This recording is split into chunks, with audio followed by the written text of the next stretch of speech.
Assalamualaikum warahmatullahi wabarakatuh. Perkenalkan, nama saya Tri Dwi Astuti SPD. Saya Kepala Sekolah SLB PJ Dharma Wanita Kota Madiun. Di saat ini saya mencoba akan mengikuti karya inovasi dalam rangka Lomba EJIS tingkat Provinsi Jawa Timur tahun 2025. Adapun topik yang saya ambil adalah kebiasaan literasi untuk meningkatkan kegiatan belajar mengajar di SLB PJ Dharma Wanita Kota Madiun. Judul yang saya ambil adalah meningkatkan kemampuan siswa dalam kegiatan belajar mengajar melalui literasi di SLB PJ Dharma Wanita Kota Madiun. Topik yang saya angkat ini pasti mempunyai latar belakang, yaitu dengan gerakan literasi merupakan budaya yang tidak asing bagi kita di kalangan sekolah-sekolah yang ada di Kota Madiun. Walaupun kami menangani anak-anak yang berkebutuhan khusus, tapi mereka juga mempunyai hak yang sama dalam mendapatkan pendidikan. Maka dari itu saya merasa terdorong ingin membuat anak-anak lebih maju, lebih senang dalam KPN setiap harinya sebelum mereka mengikuti KPN di kelasnya masing-masing.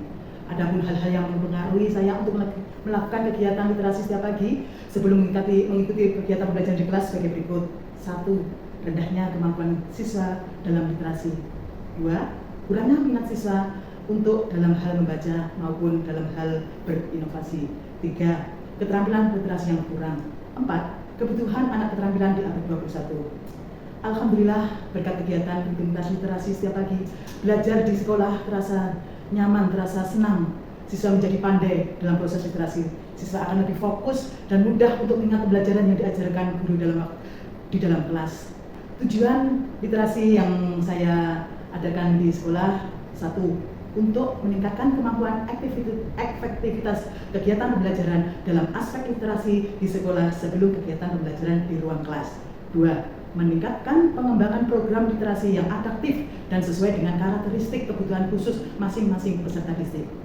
Manfaat dari kegiatan ini: 1.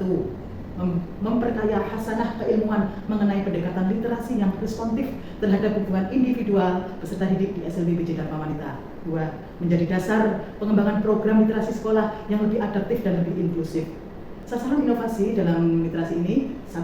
Meningkatkan motivasi belajar dan kemandirian peserta didik berkebutuhan khusus melalui strategi literasi yang terarah dan terukur. 2.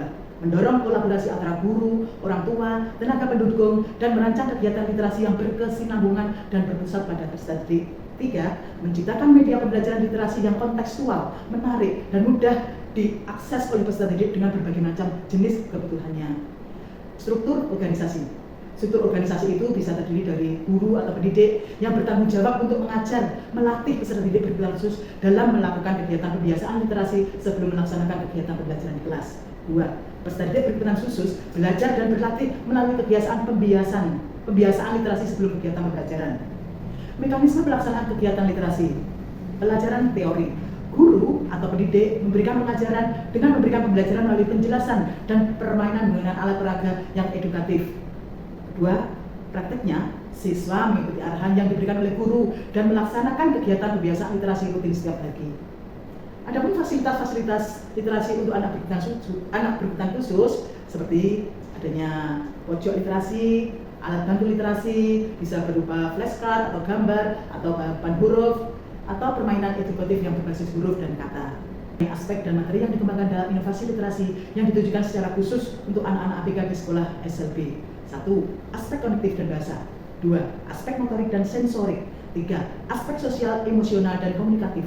4. Aspek adaptif, kurikulum, dan inklusif. Materi yang disesuaikan dengan jenis dan tingkat kebutuhan khusus. Misalnya, untuk tunanetra biasanya menggunakan huruf braille. Untuk tunarungu bisa menggunakan bahasa isyarat atau visual gambar. Untuk tunagrahita bisa menggunakan kalimat-kalimat yang sederhana dengan pengulangan atau cerita kontekstual yang dekat dengan dunia anak. Untuk anak autis, penggunaan materi yang terstruktur, berulang, dan visual yang konsisten. Ketercapaian indikator atau keberhasilan inovasi literasi.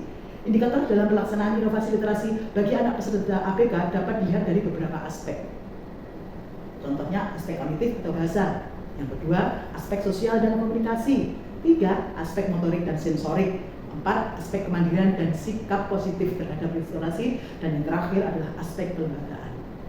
Bentuk kerjasama dengan pihak atau pemangku kepentingan dalam pelaksanaan inovasi literasi bagi anak ABK di SLB. Pihak yang terkait itu bisa guru atau pendidik yang bertanggung jawab untuk mengajar, melatih siswa-siswa untuk melakukan pembiasaan literasi sebelum masuk kelas. 2. Orang tua. Orang tua harus mendukung pelaksanaan kegiatan pembiasaan literasi ini di rumah sebagai bagian dari penguatan peran keluarga dalam dunia pendidikan. Konsep inovasi ini mengusung pendekatan literasi inklusif dan adaptif, yaitu kegiatan pembiasaan literasi yang dirancang secara individual dan kontekstual sesuai dengan karakteristik peserta didiknya. Tujuannya untuk meningkatkan kemampuan dasar literasi, bisa membaca, menulis, menyimak, dan berkomunikasi. Metode yang digunakan adalah metode multisensori, metode bercerita atau bergambar, metode individual atau learning, metode bermain sambil belajar, dan rencana implementasi. Pelaksanaan inovasi ini dilakukan secara bertahap dan sistematika melalui tahap-tahap sebagai berikut. Pertama, tahap persiapan, kedua, tahap pelaksanaan, dan ketiga, tahap evaluasi.